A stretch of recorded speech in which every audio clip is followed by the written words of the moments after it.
Various grades of success. Remember that language is a means to communicate. The only way you can fail is if you don't try to communicate at all. And the only way you can fail in your language learning mission is if you are at exactly the same point at the end of your first mission as you were at the start. I've missed my goal plenty of times. When I moved to Taiwan, for instance, I aimed for fluency in Mandarin in 3 months, but I didn't reach it. Was my Mandarin and the entire project and the entire project and the entire and the in and the enti- and the entire and the entire project and the entire project and the entire project was my Mandarin and the entire project therefore a waste of time? No. I actually reached B1 conversational, which was checked independently by the Live the Language LTL Mandarin School in Beijing. By the Live the Language LTL Mandarin School in Beijing. As long as a person spoke slowly to me or rephrased what he or she had said, I could socialize. I wasn't fluent, but I was conversant, and I was really proud of this. Thanks to that intensive project, I can continue to speak Mandarin for the rest of my life, and I have a fantastic new place to start from as I strive toward fluency and beyond. With language learning, there is no true failure if you can communicate with other human beings. However, you should always strive for the highest grade of possible success. If you can only speak conversationally rather than fluently after your intensive 3 months, you have still successfully learned how to communicate with another person in a new language, which will inspire you to take your language skills to the next level. However, be careful not to use the even small successes count perspective as a crutch to rationalize slacking off. Be sure to push yourself outside your comfort zone. If the goal you've set for yourself has a 100% chance of success, then frankly you aren't aiming high enough. Mini missions, as I like to call them, take on the absolute biggest specific problem you may have at a particular moment with a language and help you focus on solving that problem as quickly as possible. For instance, when I started studying Mandarin there were, of course, many things to learn, and I found that when I tried to use phrases from my phrase book, people didn't understand me. My tones were way off. Because of this, my absolute priority was to focus on getting my tones right. I focus only on tones, not on vocabulary or reading Chinese script or any number of other things, just tones. I didn't solve this problem in my first week, but I did become easier to understand when I spoke. Once my tones were in good enough shape, I was ready to tackle basic vocabulary. By week 2, my biggest problem was that I relied too much on my phrase book. I needed to work on saying things spontaneously from memory. So I tackled this issue as a mini mission, and soon enough I was able to speak several phrases from memory, and I continued with this pattern of setting mini missions for myself throughout the project. These mini missions give you a very real and earned feeling of accomplishment and progress. They are specific plans of action that fit your particular language needs precisely and help you deal right away with your most immediate challenges. This helps you focus on each challenge until you conquer it, while also helping you make huge strides toward the bigger goal a few months down the road. As an example, rather than assigning myself a vague week-long mission to learn Mandarin vocabulary, I made sure I processed 60 flashcards a day with the specific intention of learning how to order food while traveling freely around a new country. At the end of my first month learning Mandarin, I felt I had reached something of a plateau.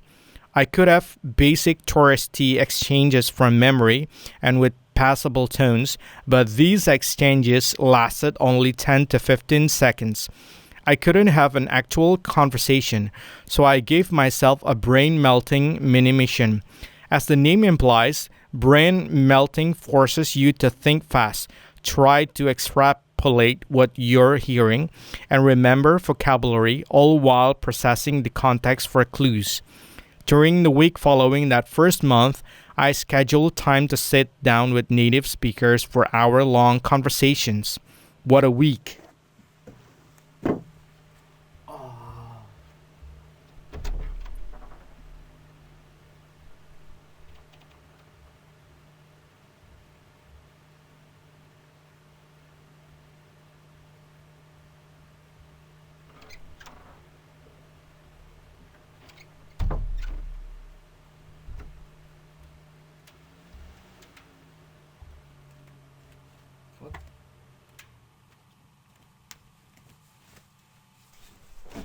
What a week, but at the end of it, I had practiced so much that I could hold a conversation for several minutes.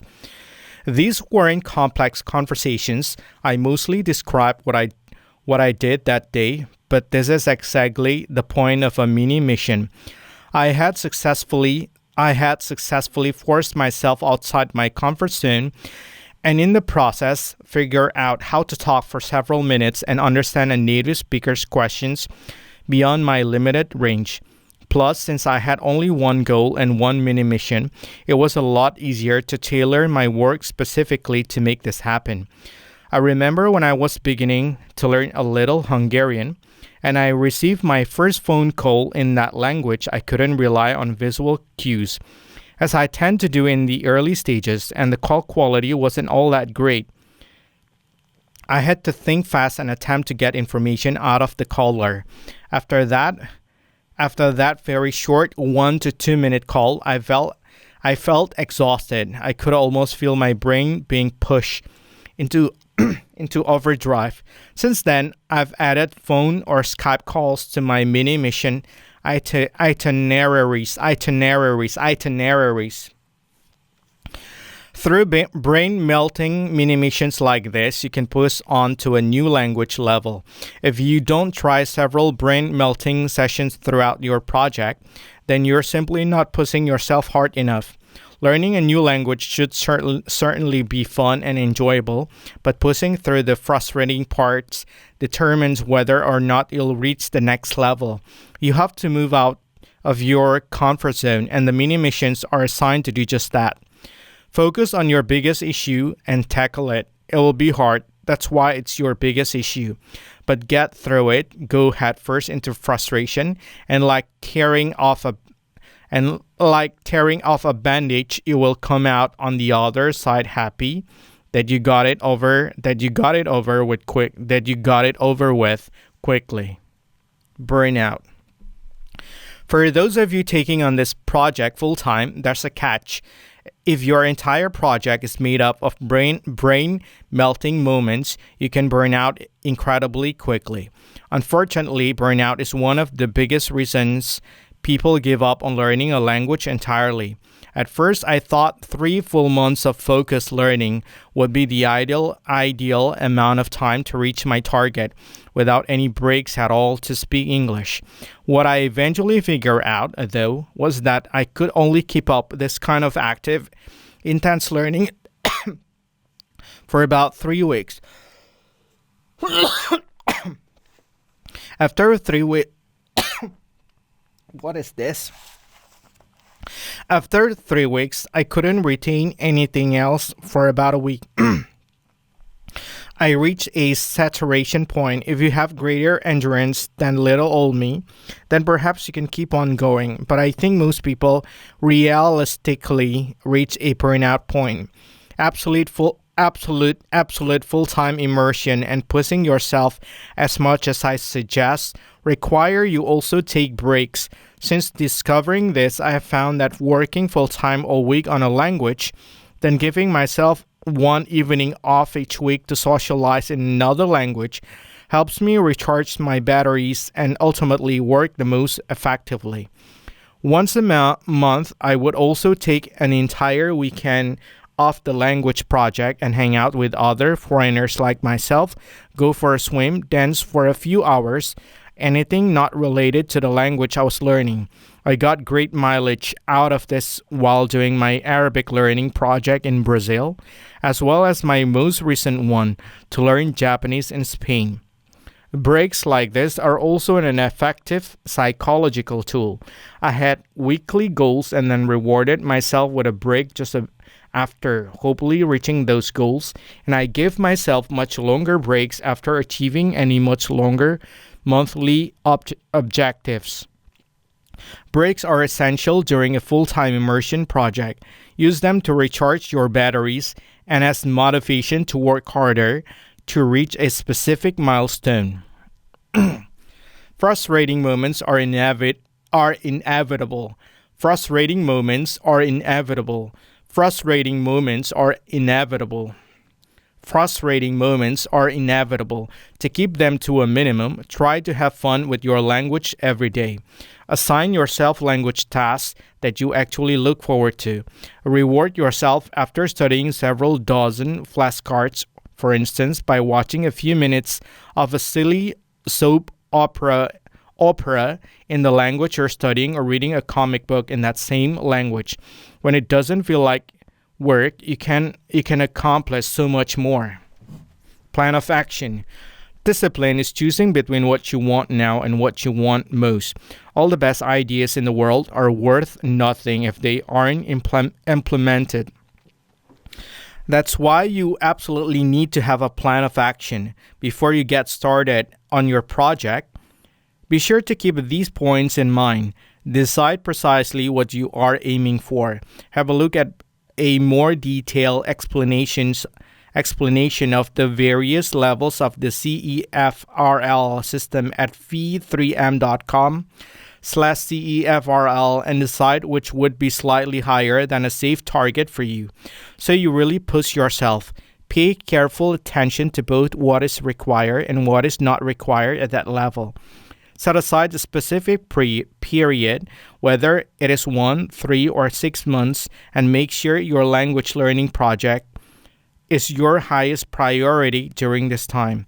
During your intensive learning project, make sure to focus on the biggest issue you have and try to solve it or greatly reduce it with mini missions rather than going through a generic course which may not be well suited to the precise point you are aiming for. If you do take on this project full time, make sure to take breaks.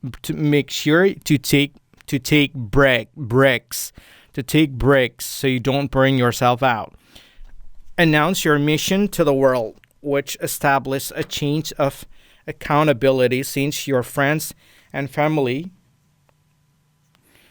will then be aware of your goals and can follow along with your progress. You can do this with Facebook's status updates, a blog, or your own log on the Fluent in 3 Months forum at fee3m.com/forum. How do you pronounce this? This is like wow. Forum.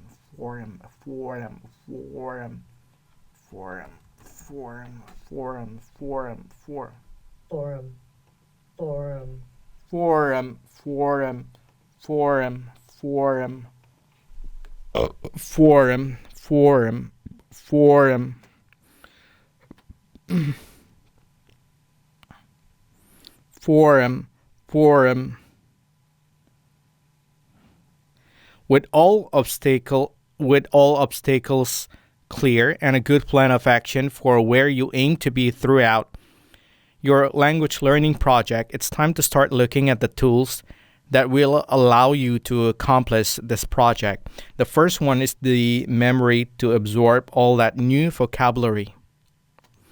For more thoughts on language mission and other topics relevant to this chapter, check out feed3m.com/ch-2. How to learn thousands of words quickly. If you don't have the memory of a supercomputer, don't worry. This chapter explains why we forget things and teaches a much more efficient and fun way to remember foreign words. One of the most intimidating aspects of learning a language is the huge amount of vocabulary that lies ahead of you. Depending on how you count them, a language could have as many as 500,000 words. Surely that's too many for someone without a seventh memory to handle. Well, considering that over half the population of the planet speaks more than one language, this, of course, can't be true. There are several shortcuts and tricks to help you absorb many words a lot more quickly than you think you're able to, even if you're the kind of person like me who still forgets where he left his keys. In this chapter, I want to focus exclusively on making sure you have no trouble quickly accessing the many words and phrases required to speak a language, and that you never again use the excuse of having a terrible memory. Rote rehearsal. Why the memorization we're taught in school doesn't work. One thing that to this day still boggles my mind is that we learn so many facts in school, but we never really learn how to learn. In ancient Greece, the idea of memorizing through associative techniques like mnemonics was actually quite normal, but this was replaced in modern time with, well, nothing really. Ancient Greeks had fantastic memories because there were no textbook or notepads to take home with them. Many people were illiterate, and regardless, paper was very expensive. Lectures were oral, and people came up with clever ways of remembering poems, stories, and any long-spoken passages. Later, the widespread availability of books meant that anyone could look up something in print whenever he or she needed to, so memorizing became less common and less relevant. We have an even more pronounced version of this nowadays. Many people end up not learning or even memorizing any facts since they can always Google them in an instant. This is unfortunate as it doesn't push our minds to their fullest potentials. We no longer seem able to efficiently hold information in our memories, but instead refer to a printed or online sources. What replaced the mnemonic techniques of the ancient Greeks was basically a system of repetitive exposure to information with the presumption it will eventually sink in. For instance, when I was learning German in school and came across a new word such as der Tisch, meaning the table, since I didn't know what else to do, the only way I saw to assimilate this word was through rote memorization. That is to say, I repeat it over and over in my head. Der Tisch, the table, der Tisch, the table, der Tisch, the table. After saying it a few dozen times, it would kind of sink in, and I remember it a little, but the next day or a few days later, it would be gone. What was table in German again? I find that rote memorization is somewhat useful for recognizing words. So after a few dozen or a few hundred repetitions, I might for a short period remember what der Tisch is if I were to read it. But it's not symmetrical, meaning it's not a word I can both recognize and produce. So I'm out of luck if I want to produce words myself. And the speaking part of language acquisition is much harder for most of us than simply recognizing words spoken or read. This is another reason my speak from day one suggestion seems absurd to so many people. Even for recognizing words, rote memorization doesn't burn a word into your memory as you might think it would. What really keeps it really keeps it there. We make memories by association, sights, smells, strange and powerful images, stories, and the like are what make the most memorable events in our lives stand out. Repetition works too, but it's only effective when you have a lot of repetition, and that can get incredibly tedious when you deal with so many words on an individual level. So scrap a rote rehearsal and let's have a look at two approaches that have been more effective for many language learners. The keyword method for learning words quickly. A much more effective and much more fun method of learning vocabulary is through associating very visual images with something that sounds like the word you want to remember, also known as the keyword method. You need to create an amusing, animated, and unforgettable image or even a short story where whenever you come across a new word or phrase you want to remember in order to stick it to something in your mind. These images or keywords are much easier to recall, both when attempting to recognize a word and when producing a word yourself. To show you how effective this is, I'll jump straight into giving several examples. Gear. First, let's look at the French word for a train station, gare, pronounced with an ah sound, gare. When I saw this word for the first time, I tried to think of a word similar to it in English. The closest word that came to me which at least starts with the gar sound was Garfield, the popular comic strip cat, who even has his own movie. This is great. This is a great word to use because Garfield is a very visual and funny image as he is a fat, lazy, sarcastic orange cat. To be more visual with the English translation, rather than think of a generic train station, very easy to forget, make your image one from a cartoon, a TV show, or a place you have fond memories of. When I was learning French, I got nostalgic about my time in Valencia, Spain, and visiting the city's main train station to go on fun excursions to the countryside. So I picked that train station, visualizing it clearly in my mind. Now combine the two in the most ridiculous way possible. Garfield couldn't simply be sitting in the train station, as that image was far too easily forgettable. I imagined the train station on a very busy day, and then suddenly Garfield comes bursting through the doors with a suitcase, panning, since he is so out of shape, and people turn around and look at this strange sight, but he has no time for them. He runs up to the timetable, sweating like crazy while he looks for the train to Bologna. The city is going to for the World Lasagna eating championship. He gasps when he sees that his train is about to leave. He dashes to the right platform only to catch sight of the train pulling out already. He runs after it, puffing frantically, throws his suitcase in one of the back compartments, jumps in after it, and makes it just in time. This ridiculous story is one that is much harder to forget. The precise details of it are not so important, except for the fact that it's definitely Garfield who is performing all the actions, and it's definitely happening in a train station. This means that later, when you see the word gare in some random French text, you can go through the thought process. Gare sounds like Garfield, and Garfield was in the train station. Conversely, and something much more useful than you'll ever get from rote memorization, when you need to say train station in French, you imagine your favorite train station, Valencia. In my case, think of what interesting thing happened there, and you suddenly can't avoid seeing that silly orange cat running through it. If Garfield is running through a train station, then train station in French must be gare. The recall process takes less.